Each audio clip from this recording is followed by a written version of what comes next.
British Airways A380 Business Class is an interesting one. It has the pro of the British Airways polished service, which honestly can be a hit or a miss sometimes, but it has the con of the really outdated business class seat. We'll have a look at the food offerings, the seat, and the overall service in general. So let's start. Starting with the lounge, this flight was from Washington DC Dulles Airport to London Heathrow. You get access to the British Airways lounge, which is a decent lounge. The lounge is open only for the first as well as the business class customers flying on British Airways. So you have exclusive access. This lounge is used for priority pass during the daytime when there are no British Airways flights from Dulles Airport. But at this time, you get definitely get better food offerings, which is still not as great as some of the other lounges. You have a buffet style food offering that you can see here. You can also order from a menu. This was a cheeseburger with some fries, which was overall decent quality. After the lounge visit, the boarding time came about. The boarding was pretty smooth. Since this is on A380, it definitely gets a little busy since there's a lot of people trying to get onto that plane. So there were some queues initially, but then the overall boarding process was pretty smooth. This is the first look at the seat or the overall business class seat cabin. One benefit of A380 is you get a lot of space in these holders next to the window. If you're sitting next to the window seat, you get two or sometimes three different windows on your seat. It has that foot holder in the front, which is a little flimsy. Definitely don't try to sit on it or don't tell anyone to sit on it. It has this weird divider in the middle, which you have to keep down while the flight is taking off or landing. And if you don't know the person sitting diagonally to you, it becomes a little awkward. Thankfully, I was traveling with my wife, so it was less awkward. Yeah, you do have to look at the person right in their face. And this is the footrest. So you pull it down, and then you can keep your feet on it as you are relaxing on your seat. The in flight entertainment monitor takes a little while to come out, definitely showing its age. It's a little clunky, it's operational, but definitely get that old school feel with it. A fun fact, this was the first lie flat business class seat that was invented apparently in the year 2000. So tells you that it is about time now to retire it. But yeah, this is another look at the seat. And by that time, the takeoff from the Dulles airport started. It's always a fun to take off in an Airbus A380. Just the sheer size of this bird makes you feel like you're floating in the air. And always the takeoff and landing, the three or four times that I have traveled in an A380, have always been pretty smooth. What has been your most memorable experience on an A380? Definitely share your thoughts. I'm looking forward to flying more and more trips in A380 planes over the next few years. Here you can see what Washington DC looks like in the night. This flight was around 10 p.m. in the night, about a year and a half ago when I took it.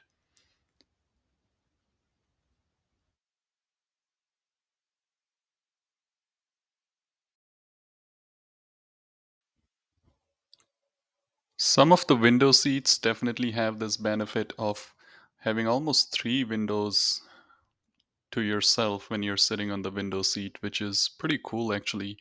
Not all business class seats have that, so that's definitely something if you're a fan of having too many windows on your business class seat is something that you will enjoy. Another look at the cabin as we get closer to the cruising altitude. It's nice blue lighting inside the cabin. Another attempt at getting the TV monitor out. Says it's touch screen, but it was barely working. You can move it around a little bit, have buttons and controls on the screen itself. The touchscreen time to time worked, but I had to use the remote control for most of the operations. So we'll put it back for the time being.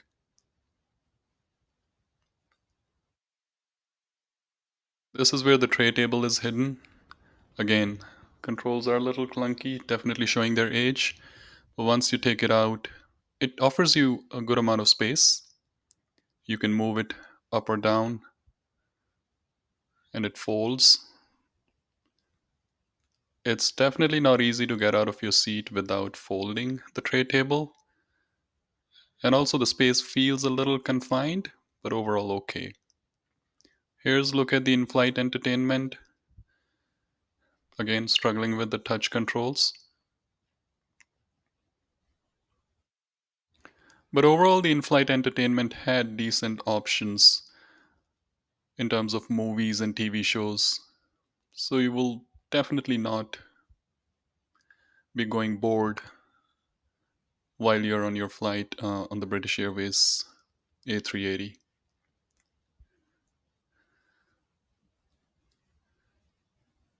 This is another look at the footrest.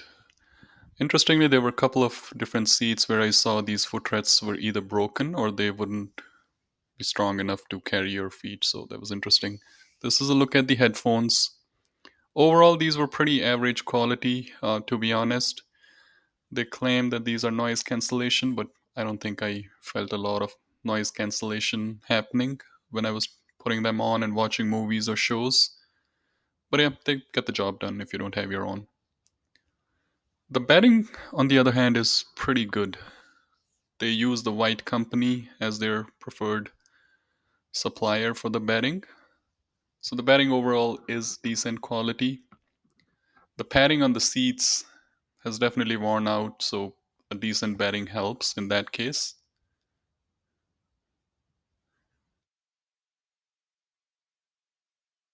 Everything was well packaged. You had all the essentials, the blanket, a small duvet, and the blanket was pretty warm. Once it got a little cold inside the cabin, it was sufficient enough to keep you warm as you try to sleep.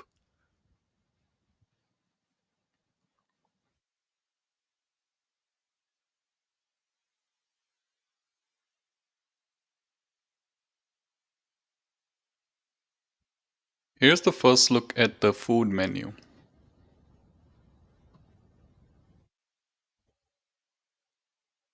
Here you can see the Club World and the British Airways branding.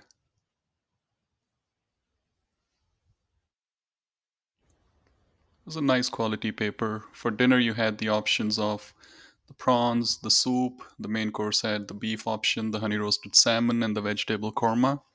And then you had some cheese and dessert options, the caramel mousse, the seasonal fruit, and the caramel bread pudding. And then the breakfast, which will be served around the time of landing, had a couple of decent options as well. You definitely get a lot of options in terms of cocktails and mocktails, not as much as some of the Middle Eastern carriers, but decent enough for like a 7 to 8 hours transatlantic flight. And then they had some cold beverages for juices and soft drinks and hot beverages if you're interested in any. This is the dinner service. The, the salad, the soup comes with the bread. They didn't have a bread basket, so it just comes with the bread. That's the chamomile tea. It's a cute little butter holder. This was the other dinner, the salmon, the same bread roll and salad. This was the vegetable korma, which was okay overall. The salmon was definitely better in the taste and the flavor. This is the caramel mousse. The dessert was overall pretty good as compared to the main course and the appetizers. After dinner, this is the bathroom tour. The bathroom was kept clean throughout the flight, which was good. The flight attendants were pretty attentive. They kept everything very clean. It's a decent size bathroom for an A380. They have a lot of business class seats on the upper floor or upper deck of A380, so it does get a little busy, especially after dinner. Back to the in flight entertainment, just having a quick look at all the different options that you have. As you can see, I gave up on the touch controls and just using the remote.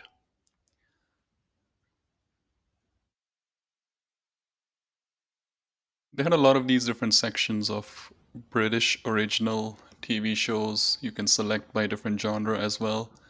I usually look at whatever comedy shows that are available, so that's my go to during these transatlantic flights. And they had a lot of different episodes of the different seasons of shows. Like here's Young Sheldon. The good thing was this was not just random episodes like episode 1 and then episode 7 from the same season. They actually had the sequential or consecutive episodes from the same season, which was nice.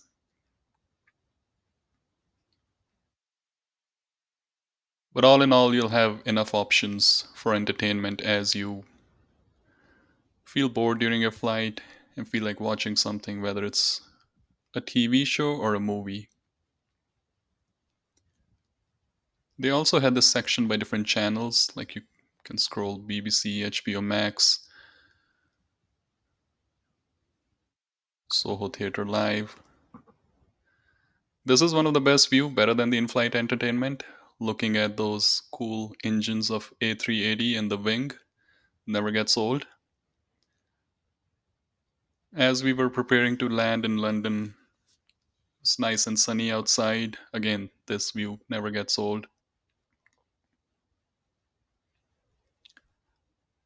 Breakfast was served. This was some sort of porridge or oats in the morning with a egg wrap type of a thing with black coffee, and then a croissant, which was pretty nice and warm. This is one of my favorite thing about A380, other than the view from the window, the stairs. They usually had the stairs blocked, but I think you can request them and go up and down if they allow you to. But a lot of the times when I checked, the stairs had some sort of a block thing in front of them. I had to request the attendants to let me go. As we land in London, here are my final thoughts. I paid around 75,000 British Airways Avios points and around $600 in taxes and fees. Overall, this was a decent flight. The food was good. The attendants were pretty attentive. The service was polished. I did not like the bed too much. It definitely is showing its age and needs to be replaced. But you still get a lie flat seat, which I can't complain about. But if I get an option, I would choose the newer British Airways Business Class seat. Have you ever flown the A380 Business Class on British Airways? Share your thoughts. How was your experience? And also make sure you don't forget to like the video and subscribe to the channel. I have the new Business Class of British Airways review coming up pretty soon as well, so stay tuned. And again, make sure you share your thoughts and give your feedback. Thank you.